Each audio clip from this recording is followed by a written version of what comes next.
Hi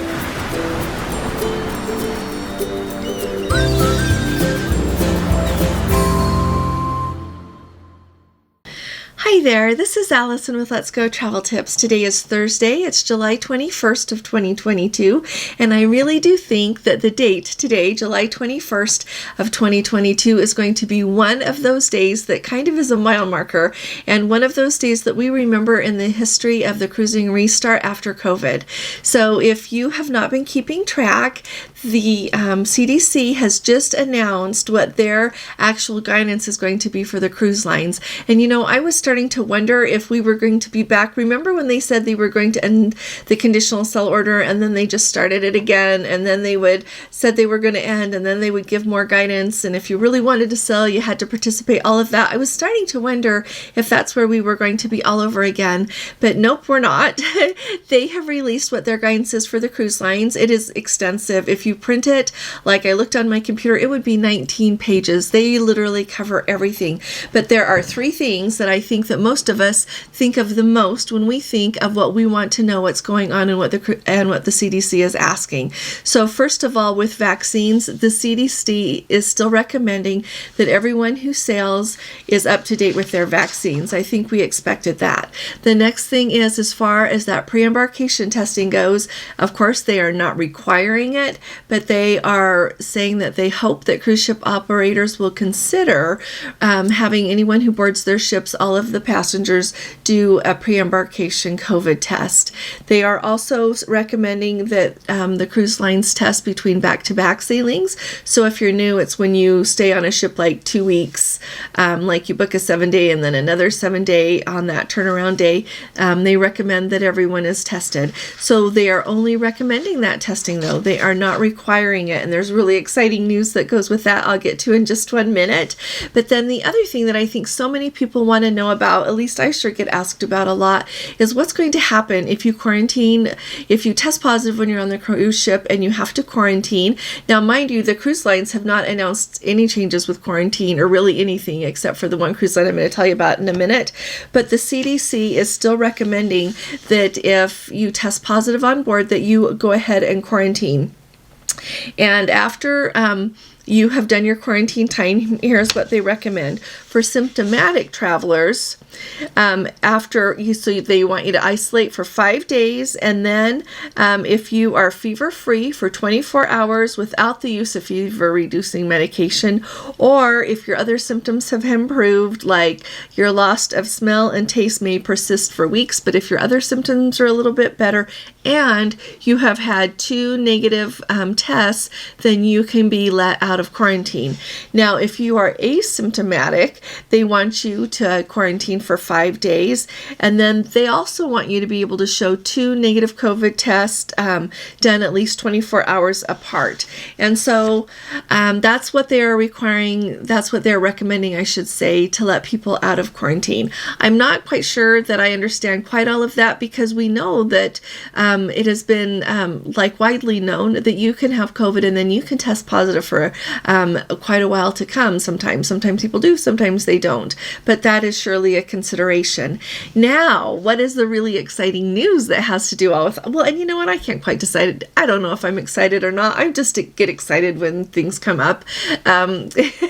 So Viking Voyages, they are the first cruise line with sailings from the United States to say they are dropping that pre-cruise testing requirement. So they have sailings that are going from the EU that they say starting on Sunday, July 24th, are not going to require that pre-embarkation COVID test. And then sailings from the U.S. starting on July 27th, which is next Wednesday, those sailings will no longer require that pre-embarkation COVID test. That is really big news. This is the first time since we have had COVID that a cruise ship will be offering without requiring people to be tested as they embark on the ship. So I am sure that everyone is going to really be keeping an eye on everything that is going on with that.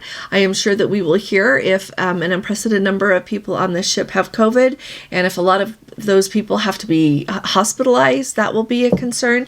They are still sailing with 90% of the passengers vaccinated, 100% of their crew are vaccinated, and they have also said that they are evaluating their vaccine policy and that they are going to be making an announcement about that in the near future, are the words that they used on that. So I am sure that a lot is coming. Like I said, everyone's going to be keeping an eye on what goes on with Virgin Voyages. And also, let me tell you that as part of what the CDC released, they are still requesting that cruise lines submit to them every day what is going on board with COVID cases. And so I have not seen anything from the cruise lines yet saying how many are participating in that. I don't know, but CDC is still requesting that cruise lines let them know how what those COVID numbers are looking like. And so what do you guys all think about the COVID testing going away here? I know that we've got people on one end of the spectrum that think there should be no testing. Some people think that they only want to sail if there is testing, and everything in between. And the very cautious side of me thinks, testing's not a bad idea. But at the same time, the side of me that says, well, I'm vaccinated, and if I'm asymptomatic and I test positive, what's the point of that? So it's kind of sticky, isn't it? I think it's a little sticky. So I would really like to hear what all of you say about it and kind of what you think. So there's a couple of other things here that I think are helpful for you to know right now. So first of all, the luggage situation. We have had in our live last week, we talked a lot about using the AirTags, and I can't remember what the Samsung version is, and there are some other brands. And basically the AirTag is the one that goes with the iPhone. They're like about this big, about the size of a quarter, and you buy them and then you can put them wherever you want.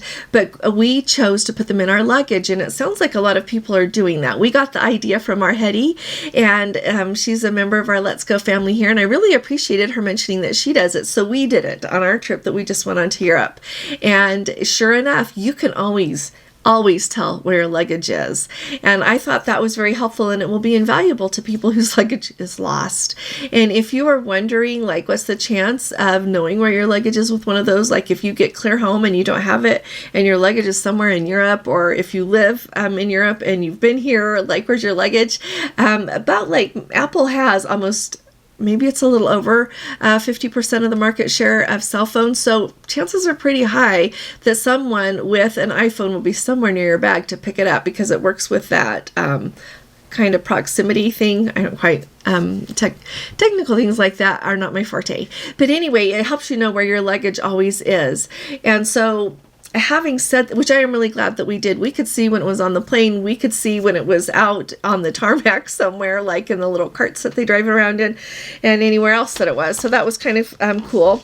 But I wanted to let you know a little bit what's going on with the luggage. And this is a brand new story. The date on it is July 21st. And so on Business Insider, if you want to read the whole story, they talk about a gentleman, and he had flown home to North Carolina, and from Heathrow is where he had flown out of.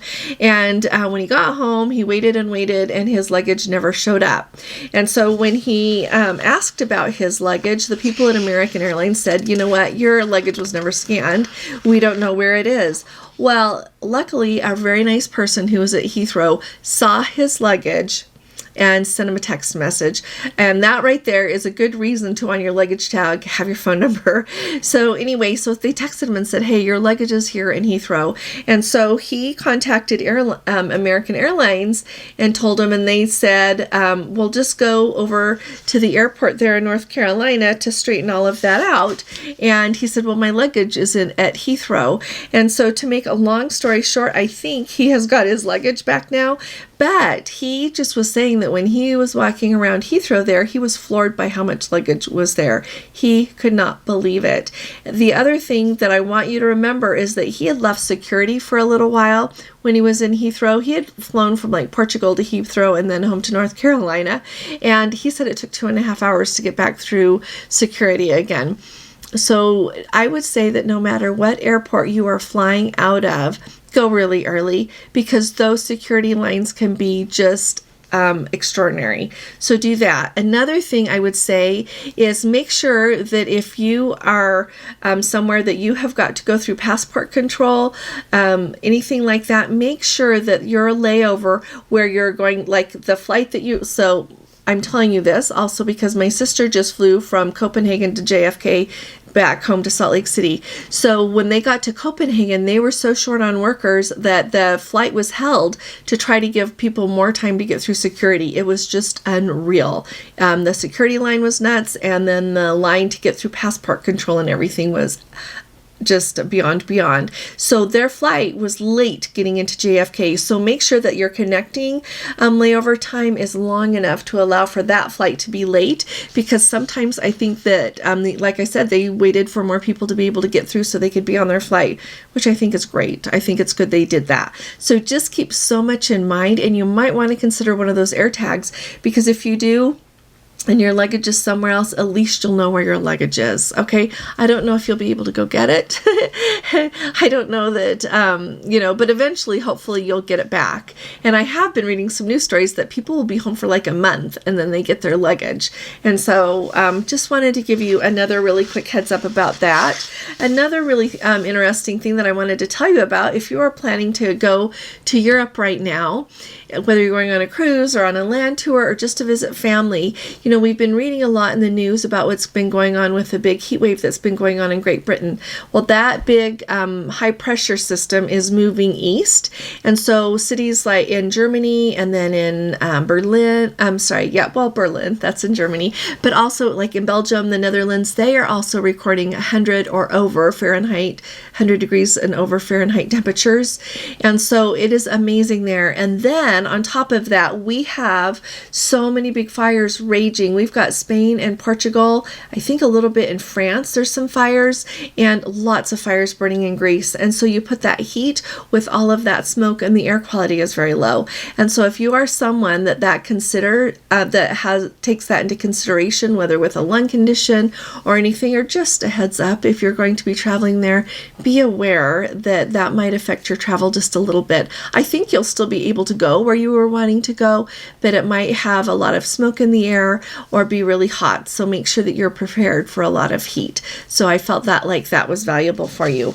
The next thing that I wanted to make sure that you know about, and just are kind of thinking about when you go to Europe right now, is the dollar is really strong. Like, it is unheard of how strong the dollar is right now in Europe and in some other places in the world as well. But the impact it has on Americans is that as we go to Europe, as we think of traveling this summer, it is just lovely the way that it helps make it so that it doesn't cost us quite as much to go.